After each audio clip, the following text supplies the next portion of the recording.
చెప్పబడిందంటే ఆయనకు ప్రారంభం లేదు, పుట్టిన డేట్ లేదు, మరణం ఒకటి లేదు. అదే 3వ వచనంలో చదువుతున్నాము. Beginning of days not the end of life. ఈయన యేసయ్యని ప్రతిఫలిస్తున్నారు. ఎక్కడి నుండి వచ్చారో తెలియదు.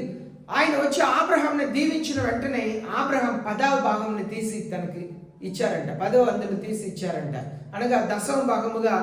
ఇప్పుడు పాత నిబంధన గ్రంథంలో మనం ముందు చదివితే యేసయ్య ఈ లోకంలోకి వచ్చారు. దేవుడికి ఒక ప్రారంభం లేదు, దేవుడికి ఒక ముగింపు లేదు. ఈ షాలేము రాజు, నీతి రాజుకు ఎప్పుడు కూడా ప్రారంభం లేదు, ముగింపు లేదు. అబ్రహాం ఇప్పటి వరకు ఎవరికి కూడా 10వ భాగం ఇచ్చింది లేదు. కానీ ఎప్పుడైతే ఈ రాజు వచ్చి ఆశీర్వదించారో ఆయనకు ఉన్న దాంట్లో అన్నిట్లో తీసి 10వ వంతు దేవునికి రాజుకి ఇచ్చారంట. ఇప్పుడు 4వ వచనం చూద్దాం. అతడు తండ్రి లేని వాడును, తల్లి లేని వాడును, వంశావళి లేని వాడును, జీవిత కాలమునకు ఆది అయినను జీవమునకు అంతమైనను లేని వాడినై ఉండి దేవుని కుమారుని పోలి ఉన్నాడు. చూడండి, ఆయన దేవుని కుమారుని పోలి ఉన్నారు. ఆనాడు మనం చూస్తున్నాము అబ్రహాంతో మాట్లాడేటకు చాలా పర్యాయం దేవదూతలు వచ్చారు. ఒకసారి ఒక 3 దేవదూతలు వచ్చారు, వచ్చి అబ్రహాంతో మాట్లాడారు. ఒకసారి సోదమ కుమార పట్టణంలో కాల్చివేయటకు దేవుడు దిగి వచ్చారు. కనుక ఇప్పుడు ఆశీర్వదించటం కూడా దేవుడే దిగి వచ్చారు. అన్నాడు ఇప్పుడు ఉన్న పాపులేషన్ లేదు, ఇంతమంది ప్రజలు లేరు. దేవుడి గురించి ఎరిగిన వారు చాలా తక్కువ మంది ప్రజలే ఉన్నారు. అగిప్తు దేశమునకు యేసు ప్రభువుని తీసుకెళ్ళింది యోసేపు మాత్రమే. అన్నాడు దేవుడి గురించి ప్రజలు ఎరగదు. కానీ నోవాహు దినములలో నోవాహు 100 సంవత్సరాలు ఒకవైపు ఓడగడతా ప్రజలందరికీ వెళ్ళి ప్రకటించారంట, ఒక భయంకరమైన వరద వస్తుంది, భూమిని నాశనం చేయబోతున్నారు అని చెప్పి ప్రకటించారంట. ఆ దినములలో దేవుని గురించి తెలుసు. కానీ అబ్రహాం అలాంటి పనులు ఏమీ చేయలేదు, ఆయన స్వార్థ ఏమీ ప్రకటించలేదు. ఎందుకంటే ఒక పెద్ద నేషన్, ఒక దేశంని చేయుటకు దేవుడు ఒక వ్యక్తిని ఎన్నుకొని ఆ వ్యక్తిని సిద్ధపరుస్తున్న కాలం కనుక సువార్త ఏమీ ఆయన ప్రకటించలేదు. కానీ బైబిల్లో మనం చూస్తున్నాము, తరతరములు దేవుని గురించిన మాటల్ని అబ్రహాం తన పిల్లలకును మన సంతానమును ప్రకటిస్తారు అని చెప్పి రాయబడి ఉంది. ఎందుకంటే చూడండి, యాకోబు ఉన్నప్పుడు అబ్రహాం బ్రతికే ఉన్నారు. ఎందుకు బ్రతికే ఉన్నారంటే, ఇప్పుడు అబ్రహాం ఉన్నప్పుడు ఇస్సాకుకు పెళ్లి అయినప్పుడు ఎన్ని సంవత్సరాలు? ఇప్పుడు ఇస్సాకు పుట్టినప్పుడు అబ్రహాంకి ఎంత వయసు?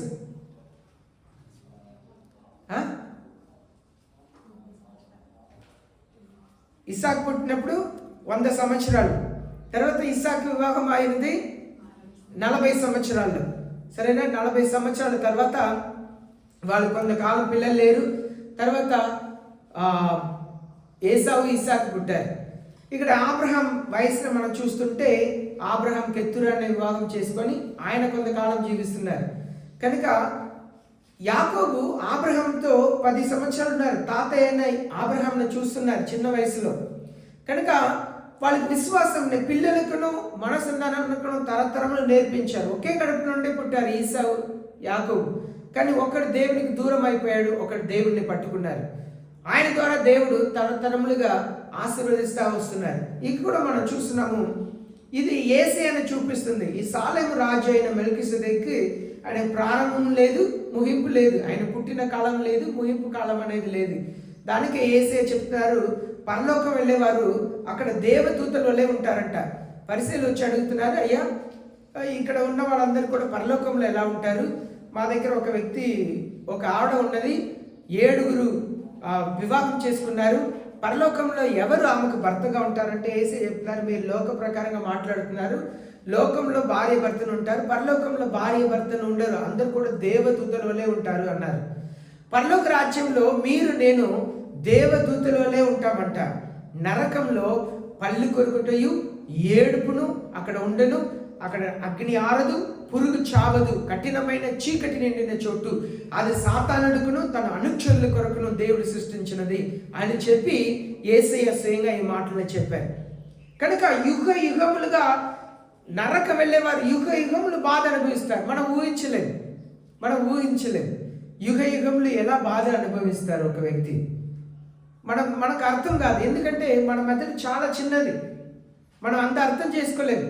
కానీ యేసయ్య చెప్పారు, ఆకాశములు భూమి గతించిపోయినా కూడా నా మాట ఏది కూడా తప్పిపోదు అన్నారు. కనుక అక్కడ నరకం కఠినమైన చీకటి అంట. పురుగా అగ్ని ఆరదు, పురుగు చావదు, పళ్ళు కొరుకుట ఏడుపు ఉంటుందంట, పళ్ళు కొరుకుతారంట, ఏడ్చారంట. నరకం నుండి పరలోకంలో ఉన్న వారిని చూడవచ్చు అంట. మనమందరూ కూడా పరలోకంలో ఉంటే యేసే అనే నమ్మని మీ భర్తలు, మీ పిల్లలు, అమ్మ, నాన్న, అక్క, చెల్లి, అన్న, తమ్ముడు అందరూ కూడా నరకం నుండి పరలోకంలో మిమ్మల్ని చూడగలుగుతారంట. అది యేసయ్య స్వయముగా లాజరు స్టోరీలో మన అందరికి తెలియాలని చెప్పిన ఒక సంభవం అది. అయితే ఇక్కడ మనం చూస్తున్నాము, దేవునికి ముగింపు లేదు. మనం కూడా ఒకరోజు మరణిస్తాం. ఈ శరీరంలో అయినా మరణిస్తాం, లేకపోతే యేసయ్య ఎప్పుడైనా రావచ్చు. యేసయ్య వస్తే వెంటనే మనకు వేరే ఒక శరీరం ఇవ్వబడబోతుంది. అది పరలోకంలో జీవించుటకు ఆ శరీరం ఇవ్వబోతున్నారు. కనుక రెండు విధంగా మనం యేసయ్యను ఎదురు చూస్తున్నాం. ఒకటి మరణంని ఎదురు చూస్తున్నాం, ఇంకా ఒకటి యేసయ్య రాకడని ఎదురు చూస్తున్నాం. దేవుని పిల్లలైన మనమే యుగ యుగంలో జీవించబోతున్నామంటే ఆ దేవుడు ఆకాశంని, భూమిని, మనసుని సృష్టించిన దేవుడు ఎంతకాలం జీవించగలుగుతారు? లెక్కలేని కాలం. ఆయనకు ప్రారంభం లేదు, ముగింపు లేదు. ఈ మల్కీసెదెకుని యేసయ్య ప్రతిఫలిస్తున్నారు. కనుక పాత నిబంధనలో ఉన్న ఆశీర్వాదం కంటే కొత్త నిబంధనలో ఎక్కువ ఆశీర్వాదం దేవుని పిల్లలకు దేవుడు అనుగ్రహించున్నారు. ఆశీర్వాదాన్ని మనం స్వతంత్రించుకోవాలి. కొన్నిసారి మనం అనుకుంటాము, కొన్ని దేశంలో ఒక వ్యక్తి నాకు ఇలా రాశారు, నీ పేదరికం గురించి నువ్వు రాయొద్దు, నువ్వు శపించబడిన వ్యక్తిని అందరూ ఎంచుతారు, ఎందుకంటే ఇక్కడంతా కూడా అన్ని కలిగి ఉండటే ఆశీర్వాదం అని అనుకుంటారు. కాదు, అన్ని కలిగి ఉండటం ఆశీర్వాదం. అన్ని మనకు కావలసినంతా కలిగి ఉండటం దేవుడు ఇవ్వగలుగుతారు. ఒక్కొక్కసారి సాతాను కూడా ఇవ్వగలుగుతారు. యేసే దగ్గర సాతాను వచ్చి ఏమని చెప్పారంటే, నన్ను మొక్కుకుంటే ఈ లోకంలో ఉన్న రాజ్యంలంతా నేను మీకు ఇస్తాను అన్నాడు. కనుక మనం కలిగి ఉన్న చదువు, ఆస్తి, మనం కలిగి ఉన్న వీడు, మనం కలిగి ఉన్న ఇల్లు కానీ, బంగ్లా కానీ, మనం కలిగి ఉన్న పొలం కానీ, ఇదే ఆస్తి, ఇదే ఆశీర్వాదం ఎంచడం తప్పు. నిజమైన ఆశీర్వాదం ఏంటంటే మనం రూపాంతరం పొందుతాం. మన ఆత్మ ప్రతిదినం కూడా అందంగా మారుతూ ఉంటుంది. చూడండి, మీలో ఎంతమంది రోజు పౌడర్ వేసి బయట వస్తున్నప్పుడు పౌడర్ వేసుకొని వస్తున్నారు, లేదు క్రీమ్లు, ఎంతమంది వాడతారు తెలియదు. ఎందుకంటే మనం ఎలాగూ ప్రజలకు రమ్యంగా కనపడాలని అనుకుంటున్నామో అలాగే మన ఆత్మని మనం ప్రతిదినం కూడా పరిశుద్ధపరుస్తూ ఉండాలి. వాక్యంతో దేవుని వాక్యం ద్వారా మన హృదయంని, ఆత్మను పరిశుద్ధపరచుకోవాలి.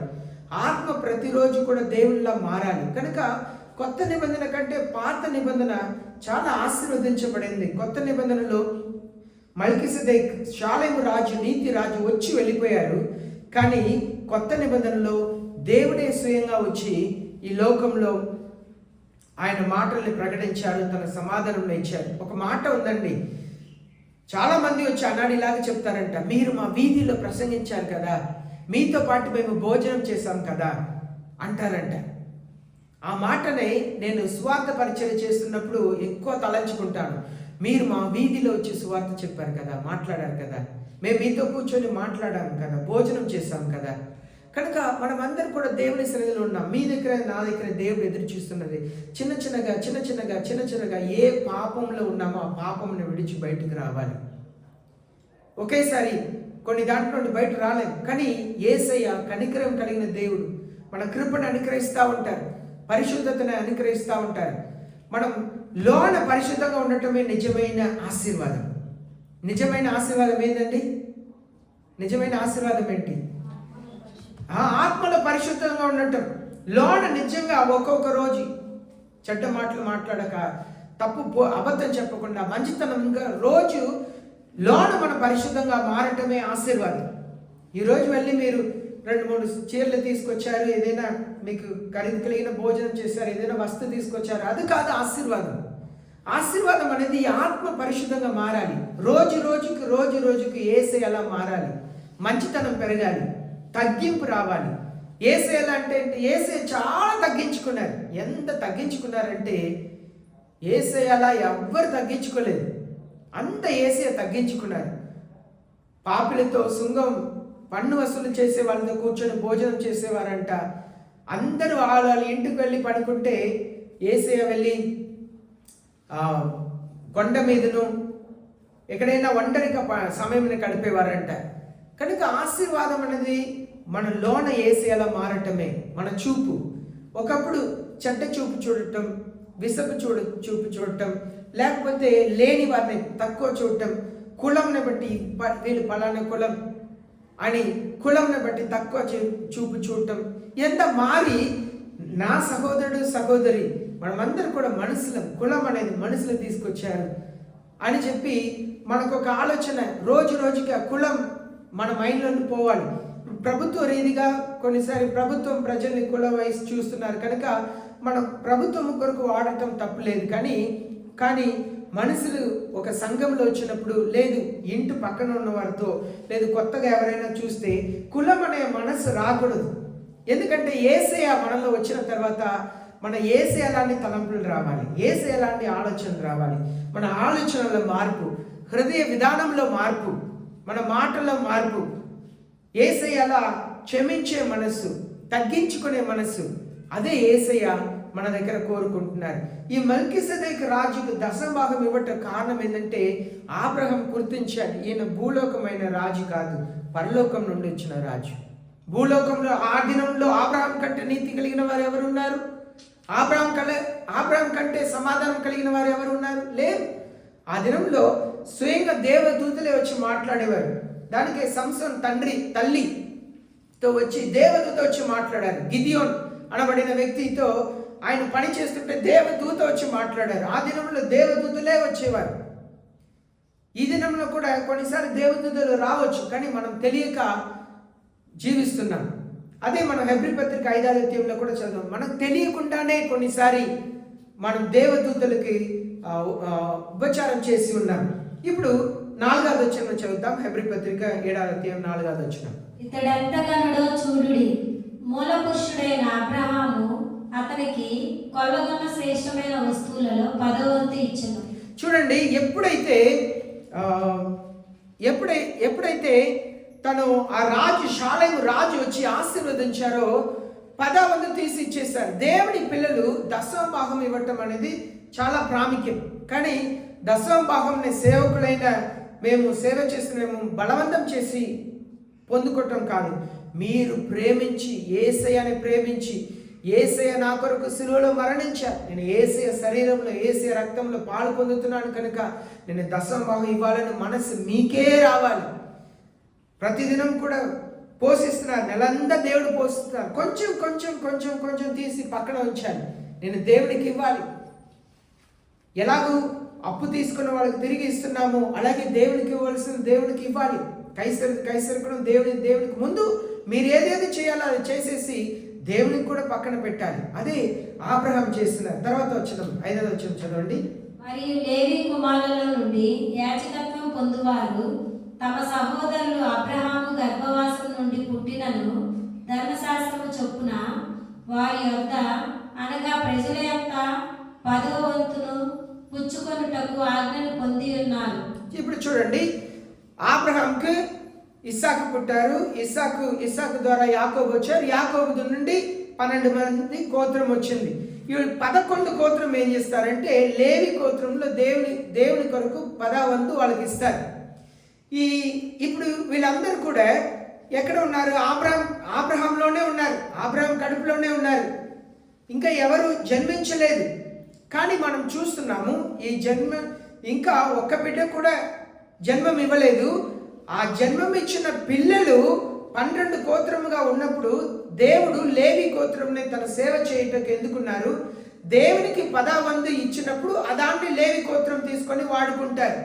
ఇప్పుడు ఇక్కడ మనం ఏం చూస్తున్నామంటే ఇంకా వాళ్ళు జన్మించలేదు, కానీ అబ్రహాం కడుపులో పుట్టే లేవిలకు దశమ భాగం ఇవ్వాలి. కానీ అబ్రహామే దేవునికి ఆ దశమ భాగం ఇచ్చుటకు సందర్భం వచ్చింది. ఇప్పుడు 6వ వచనం చదవండి. వారితో సంబంధించిన వంశావళి లేనివాడైన మెల్కీసెదెకు అబ్రహాము వద్ద 10వ వంతు పుచ్చుకొని వాగ్దానములను పొందిన వారిని ఆశీర్వదించారు. చూడండి, అబ్రహాంకి ఏ వాగ్దానం ఉంది? నీ కుటుంబం లెక్క పెట్టలేని అంత సంతానం నేను మీకు ఇస్తాను అని చెప్పి వాగ్దానం ఇచ్చారు. వాగ్దానం పొందిన వాడి దగ్గర దశమ భాగంని స్వీకరించుకొని ఆయన్ని ఆశీర్వదించారంట.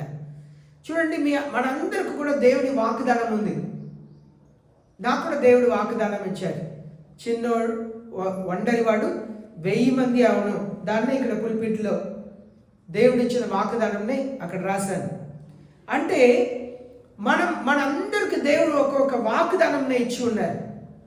ఆ వాగ్దానం ప్రకారం మనందరిని ఆశీర్వదించబడిన ప్రజలు. ఎప్పుడు మనకు ఆశీర్వాదం వస్తుందంటే మనం దేవునికి ఏం చేయాలో అది చేయాలి. మనం దేవునికి ఏం చేయాలో అది చేయకుండా దేవుడిని ఆశీర్వదించాలంటే ఆశీర్వాదం కాదు. చూడండి, అబ్రహాం ఎప్పుడైతే ఆశీర్వాదం పొందుకున్నారో వెంటనే ఆయన దశమ భాగంని తీసిస్తున్నారు. మీరు అనుకోవచ్చు, పరలోకం నుండి దేవుడు ఇక్కడ భూమికి వచ్చి ఉంటే దేవుడు ఎలా దీన్ని అన్నింటినీ అంగీకరిస్తాడు. కొన్నిసారి నీకు ఒకవేళ అలాంటి ఆలోచన రాలేకపోయి ఉండొచ్చు. ఒకవేళ ఆన్లైన్లో చూస్తున్న ఎవరైనా ఆ విషయంని ఆలోచన చేయవచ్చు.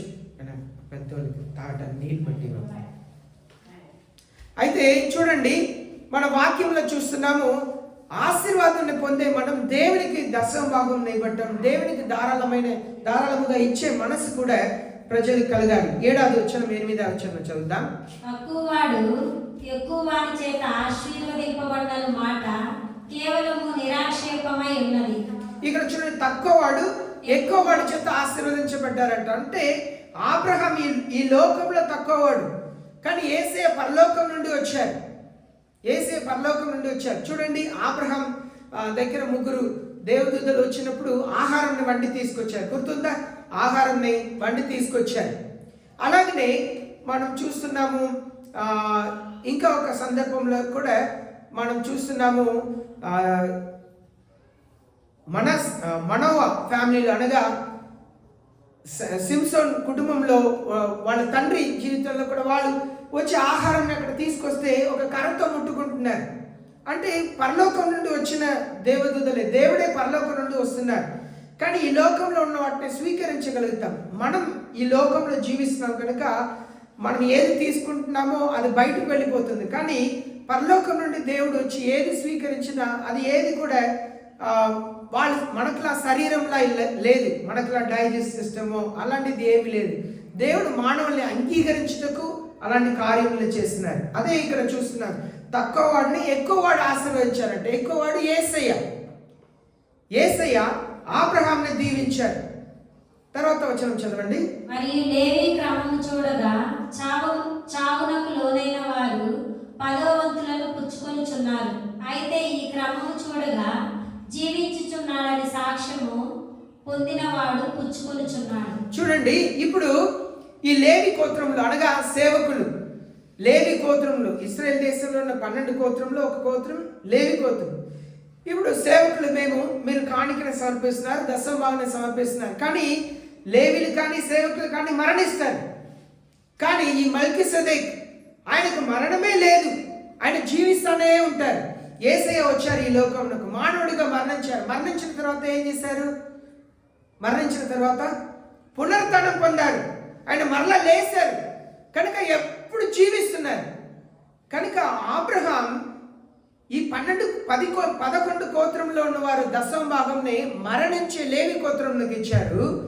కానీ అబ్రహాం ఎవరికి దశమ భాగంని ఇచ్చారంటే ఎల్లప్పుడూ జీవించే దేవునికి దశమ భాగంని ఇచ్చారు. హల్లెలూయా. ఆ విశ్వాసముతోనే మనం దేవునికి సమర్పించాలి. ఏది సమర్పించినా ఆ యొక్క విశ్వాసం మనలో ఉండాలి. తర్వాత వచ్చిన చదువుదాం. అంతేకాక ఒక విధములు చెప్పిన ఎడల 10వ వంతులను పుచ్చుకొను లేవియు అబ్రహాము ద్వారా దశమాంశములను ఇచ్చారు. ఇప్పుడు అబ్రహాం దశమ భాగంలో ఇచ్చారు. వాస్తవంలో దేవుని సేవకులకు దశమ భాగం ఇవ్వాలి. ఇప్పుడు ఇంకా లేవి పుట్టలేదు, ఇస్సాకు పుట్టలేదు, యాకోబు పుట్టలేదు, 12 మంది పిల్లలు పుట్టలేదు. ఇంకా ఎక్కడ ఉన్నారు? అబ్రహాం కడుపులో ఉన్నారు. అబ్రహాం కూడా దేవుని సేవకుడైన మల్కీసెదెక్ దశమ భాగం ఇచ్చారంటే కడుపులో ఉన్న దేవుని సేవకులు కూడా ఇచ్చినట్లుగా అర్థం అని చెప్పి సెలవించబడింది. తర్వాత ఎలాగనగా మెల్కీసెదెకు అతని పితరుని కలుసుకున్నప్పుడు లేవి తన పితరుని గర్భంలో ఉండెను. చదవండి. ఆ లేవీయులు యాజకులై ఉండగా ప్రజలకు ధర్మశాస్త్రం ఇవ్వబడెను కనుక ఆ యాజకుల వలన సంపూర్ణ సిద్ధి కలిగిన ఎడల అహరోను క్రమంలో చేరిన వాడని చెప్పబడక మెల్కీసెదెకు క్రమము చొప్పున వేరొక యాజకుడు రావాల్సిన అవసరమేమి? ఇప్పుడు చూడండి, అహరోను వంశంలో వచ్చిన వారు లేవీలు, దేవుని సేవకులు. వారికి దశమభాగం ఇచ్చారని కాక దేవుడికే ఇచ్చారు, దేవునికే దశమభాగం ఇచ్చారు. ఆ అహరోను వంశంలో వచ్చిన వాళ్ళందరూ మరణిస్తారు, కానీ దేవుని వంశంలో వచ్చేవారు అనగా ఆ మల్కీసెదెకు క్రమంలో వచ్చిన యేసయ్యకు ఎన్నడూ కూడా మరణం లేదు. ఇప్పుడు ఈ 10 ఆజ్ఞల్ని మీరు చూస్తున్నారు కదా, ఈ 10 ఆజ్ఞల్ని యేసయ్య 2 ఆజ్ఞగా మార్చేశారు. ఈ పాత నిబంధనలో 10 ఆజ్ఞ ఇచ్చిన ఆజ్ఞల్ని యేసయ్య వచ్చి 2 ఆజ్ఞగా మార్చేశారు. నీ దేవుని పూర్ణమైన మనసుతో, పూర్ణమైన హృదయంతో, పూర్ణమైన బలంతో, శక్తితో ప్రేమించే వాళ్ళను అటువలే నీ పొరుగు వాడిని ప్రేమించు. నువ్వు ఇది చేయగలిగితే ఇదంతా చేయగలుగుతా. కనుక కొత్త నిబంధన పాత నిబంధన కంటే గొప్పదనియు, కొత్త నిబంధన వలన పాత నిబంధన అంతా కూడా పరిపూర్ణం అవుతుంది. ఇప్పుడు యేసయ్యని ప్రేమించి తోటి సహోదర సహోదరుల్ని ప్రేమించగలిగితే దీంట్లో ఉన్నది ఏమి మనం చేయము, వాళ్ళకి దొంగలించము, వాళ్ళని మోసం చేయము, వాళ్ళని చంపము, అన్ని చేయగలుగుతాం. కారణం కొత్త నిబంధన పాత నిబంధన కంటే గొప్పది కనుక. తర్వాత వచనం చదువుదాం. ఇదియుగాక యాజకులు మార్చబడిన ఎడల అవశ్యముగా యాజక ధర్మం సహా మార్చబడును. ఇక్కడ పాత నిబంధనలో యాజకులు మారుతూ ఉంటారు. అహరోను పేర్ల తర్వాత ఆ లేవి గోత్రంలో వచ్చేవారు మారుతూ ఉంటారు. వాళ్ళు వయసు అయిన తర్వాత, మరణించిన తర్వాత యవనస్తులు సేవకు వస్తూ ఉంటారు. కానీ మల్కీసెదెకు క్రమం ఎలా అంటే యేసే ఒక్కరే. దానికి యేసే ఈ లోకంలోకి వచ్చి యవన వయసులో ప్రాణంని పెట్టారు. ఆయన వివాహం ఏమీ చేసుకోలేదు, ఎందుకంటే తరతరములు ఉండేది కాదు. ఆ పరిశుద్ధమైన వారు ఒక్కరే. మరలా మరణంను గెలిచి పునరుత్థానం పొంది పరలోకం వెళ్ళిపోయారు. యేసే ఈ లోకమునకు వచ్చి మనకు దీన్ని నేర్పించారు. We made perfect through Jesus Christ. Yesayya ద్వారా మాత్రమే మనం పరిపూర్ణతని పొందగలుగుతాం. మన దేవుని సన్నిధిలో కూర్చొని ప్రార్థన చేయటం వలన, వాక్యం చదవటం వలన, అప్పుడప్పుడు నేను చేసేది ఏంటంటే ఏది మనసులో దేవుడు పెడతారో అప్పుడే వెంటనే ఒక 2 నిమిషాలు మనకి ఎంత అవకాశం ఉందో అంత అవకాశం కూర్చొని గంటల తరబడి నేను మోకరించి ప్రార్థన చేయాలి అని కుదరకపోయినా 2 నిమిషాలు, 3 నిమిషాలు, 2 నిమిషాలు, 3 నిమిషాలు ఆ దినంలో ఎన్ని అవకాశం దొరికిందో అన్ని అవకాశంలో వాడుకోవాలి. ఒకప్పుడు నేను మోకరించి మత్తయి సువార్త 1వ అధ్యాయం 1వ వచనం నుండి మత్తయి సువార్త 28వ అధ్యాయం 25వ వచనం దాకా చదివి మోకాళ్ళే బిగ్గరగా చదువుతాను. మోకాళ్ళ మీద నిలబడి చదివి లేసేవాడిని. కానీ ఈనాడు ఒక అధ్యాయం కూడా మోకరించలేకపోతున్నాను.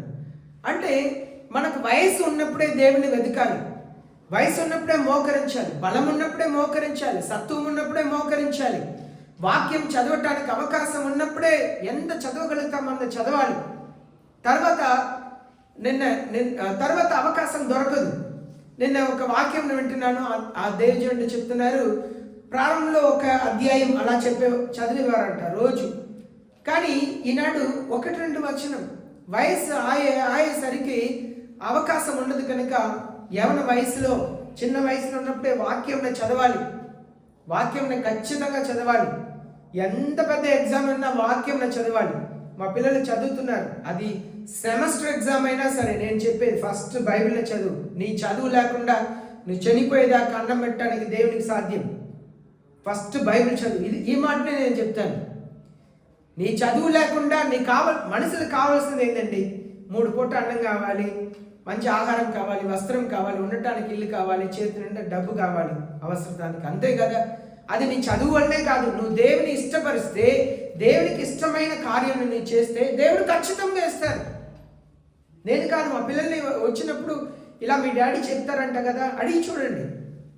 సెమస్టర్ ఎగ్జామ్ అయినా సరే, ఆ 10th స్టాండర్డ్ ఎగ్జామ్ అయినా సరే, 12th స్టాండర్డ్ ఎగ్జామ్ అయినా సరే, ఒక్కొక్కసారి పొద్దున ఎగ్జామ్ కన్నా ముందు భయపడి చదువుతుంటారు. డాడీ సాయంత్రం వచ్చి చదువుతాం. సరే, మోకరించి ప్రార్థన చేయి, ఒక 2 నిమిషాలైనా మోకరించి ప్రార్థన చేయి. సాయంత్రం వచ్చిన తర్వాత మనం దేవునికి ఇవ్వవలసిన ప్రాధాన్యతను ఇచ్చినప్పుడు యేసయ్య నిశ్చయముగా ఆశీర్వదిస్తారు. గొప్ప ఆశీర్వాదంని దేవుడు దయచేస్తారు. నా జీవితంలో యేసయ్య ఇలా స్క్రీన్లో పెట్టి చూపిస్తేనే నేను ఎంత చెప్తున్నాను అని చెప్పి మీకు అర్థమైంది. అంత చదివేవాడిని, చదువంటే అంత పిచ్చి, బుక్స్ చదివేవాడిని. అలా డిక్షనరీ నా ఓన్గా సూపర్లేటివ్ డిక్షనరీ ఇప్పుడు వరకు ఈ క్షణం వరకు A to Z వరకు సూపర్లేటివ్ డిక్షనరీ ఒకటి నేను చూడలేదు ఇంటర్నెట్లో. నేను ఓన్గా రాశాను. కానీ నేను అక్కడ నుండి వచ్చిన తర్వాత నేను తిరిగి వెళ్ళలేదు. ఏమైంది తెలియదు.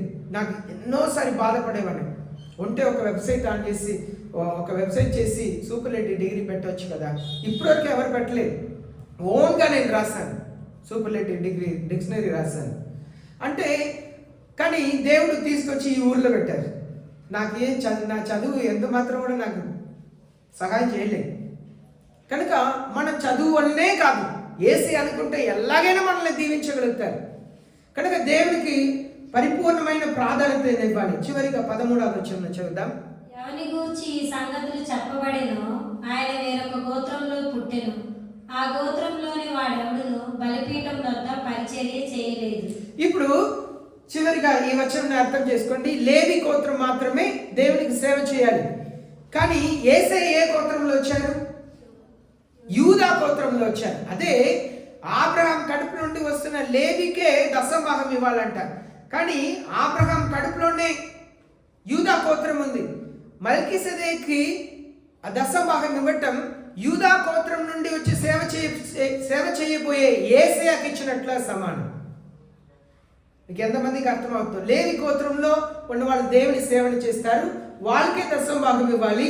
కానీ యేసయ్య లేవి గోత్రంలో రాలేదు, యూదా గోత్రంలో వచ్చి తన సేవను చేశారు. ఆబ్రహాం లేవి గోత్రంలో ఉన్న వారికి దశమభాగం ఇవ్వలేదు, కానీ తన కడుపులో ఉన్న యూదా గోత్రంలో ఉన్న యేసయ్యకే దశమభాగం ఇచ్చారు. ఇది ఇక్కడ మనం నేర్చుకుంటున్న సత్యం. ఒకవేళ ఈ బైబిల్లో ఉన్నదంతా కూడా మీకు థియాలజీ అర్థం కాకపోతే పర్లేదు, వదిలేయండి. మనకు కావలసినంతా కూడా మనం పరిపూర్ణులుగా మారాలి. మనం పరిపూర్ణమైన దేవుని పిల్లలుగా మారాలి. కొంచెం కొంచెంగా చిన్నగా మారాలి. ఏదైనా మెడిసిన్ వాడినా లేదా క్రీమ్ వాడినా ఒకరోజు వాడి పడేస్తున్నారా? అది బాగా అయ్యేదాకా వాడుతూ ఉన్నారు, అవునా? మనల్ని పరిశుద్ధపరిచేది యేసయ్య. మన మాటల్లో పరిపూర్ణత రావాలి, మన చూపులో, మన ఆలోచనలో. కొన్నిసారి మనలో మానవ బీజం ఉంది కనుక మనం కొన్నిసారి పాపంలో పడిపోతే వెంటనే క్షమాపణ అడగాలి. వెంటనే యేసయ్యని క్షమాపణ, యేసయ్య నా ఆలోచనల్ని క్షమించండి, నా ఊహని క్షమించండి అయ్యా, నా తలంపుల్ని క్షమించండి, నా మాటల్ని క్షమించండి, నా ప్రవర్తనని క్షమించండి. వెంటనే యేసయ్యతో క్షమాపణ అడగాలి, వెంటనే సరి చేసుకోవాలి. అలాగే మనం యేసయ్యలా మారుటకే యేసయ్య మనం పిలుస్తున్నా. ఎందుకు ఇలాంటి ఆదివారం మన సమకూడి వాక్యం వింటున్నా? మన యేసయ్యలా మారాలి. నేను ఎలా యేసయ్యలా మారాలి? మన మాటలు మారాలి. ఇతరుల గురించి చెడు మాట్లాడటం మారాలి. మనం మంచివారుగా మారాలి. యేసయ్యకి ఇష్టమైన వారుగా మనం మారాలి. యేసయ్యలా పోయిన వారం ఒక పాట వింటున్నాను, ఇంగ్లీష్ సాంగ్, చిన్న పిల్లలు పాడుతున్నారు. Jesus loves you. If you want to know how he loves you, you come and see how he live. నేను ఆ పాటను విన్నప్పుడు యేసయ్య మిమ్మల్ని ప్రేమిస్తున్నారు. నిజంగా ఎలా ప్రేమిస్తున్నారు నువ్వు తెలుసుకోవాలంటే వచ్చి చూడండి, మేము ఎలా జీవిస్తున్నామని చూడండి. మన దేవుని పిల్లలు సమాధాన పడుతూ ఉండాలి, క్షమించాలి, క్షమాపణ అడగాలి. ఎవరి ఎదుట కూడా నేనే తగ్గించుకునేది అనే మనసు రాకూడదు. యూదా ఇస్కారియోతు డబ్బు తీసుకొచ్చి పెట్టేశాడు. చాలా డబ్బు, 30 వెండి నాణేలు అంటే చాలా డబ్బు. ఎందుకంటే పాత పెట్టడానికి పెద్ద స్థలంలో కొన్నారంట. బయట నుండి వచ్చేవాళ్ళు యెరూషలేములో చనిపోతే వాళ్ళని పాత పెట్టడానికి పెద్ద స్థలంలో కొన్నారంట. ఆ దినంలో 30 వెండి నాణ్యంతో ఒక స్థలం కొని చక్కగా ఇల్లు కట్టుకొని ఉండొచ్చు ఏమో. అన్నీ యేసయ్యకు తెలుసు. కానీ ఆయన కాళ్ళని కూడా మిగిలిన శిష్యుల కాళ్ళని ఎలా కడిగారో అలాగే ఆయన భవిష్యత్ ఒకవేళ యేసయ్య కొంచెం ఎక్కువ ఒక 2-3 నిమిషాలు తీసుకొని ఉంటారేమో యూదా ఇస్కారియోతు కాళ్ళని శుభ్రం చేయడానికి, తన ప్రేమను తెలుసుకోవాలని. మనం ఎవరి ముందైనా తగ్గించుకోవటానికి వెనకాడకూడదండి. మనం మానవులే. నేను సేవకుడు అని ప్రారంభంలో నేను ఎవరి దగ్గర క్షమించండి అని చెప్తే అయ్యో మీరు ఎలా చెప్పొద్దు అంటారు. ఏంటంటే మీరు ఎలా చూసి వచ్చారు కనుక. ఎవరైనా తగ్గించుకోవటం తప్పులేదు. మానవుడిగా ఒకవేళ ఎవరైనా గాయపరిచి ఉంటే క్షమించండి అని అడగటంలో తప్పులేదు. యేసే అదే నేర్పించారు. మీరు నన్ను యజమానుడిని పిలుస్తున్నారు, గురువుని పిలుస్తున్నారు, బోధకుడాన్ని పిలుస్తున్నారు. నేనే మీ కాళ్ళని కడిగితే మీరు కూడా అదే చేయండి అన్నారు. నిజమైన తగ్గింపు. మన ద్వారా ఎవరైనా కష్టపడ్డారంటే వాళ్ళని క్షమాపణలో తప్పులేదు, మర్చిపోవటంలో తప్పులేదు, వాళ్ళతో కలిసి ఉండటంలో తప్పులేదు. సఖ్యమైతే అందరితో సమాధానంగా ఉండండి అన్నారు. అది సాధ్యం కాదు. కొందరు మన సమాధాన పడాలని ఆశపడి చేసినా కొందరు సమాధాన పడరు. మన నోరు తెచ్చి మాట్లాడాలని అనుకున్నా కూడా కొందరు ఉండరు. ఒకవేళ వయసు వాళ్ళకి పక్వం లేకపోవచ్చు, అంటే ఎక్స్పీరియన్స్ లేకపోవచ్చు, ఇమ్మెచ్యూర్గా ఉండవచ్చు. అయినప్పుడు కూడా మనం క్షమించాలి, మనం క్షమాపణ అడగాలి, మనం తగ్గించుకోవాలి. యేసే అలా మారుటకే మనం ఇక్కడ ఉన్నాం. ఈ వాక్యం ఎందుకు వింటున్నాం? యేసే అలా నేను ఎలా మారాలి, ఈ వారం నేను ఎలా బ్రతకాలి, మనకున్న దాన్ని మనం చేసిన పాపంని ఒప్పుకోవాలి, యేసే దగ్గర క్షమాపణ అడగాలి. అప్పుడు యేసే తన గొప్ప దీవెనని మనందరికీ అనుగ్రహిస్తారు. మోకరించండి, ప్రార్థన చేస్తాం.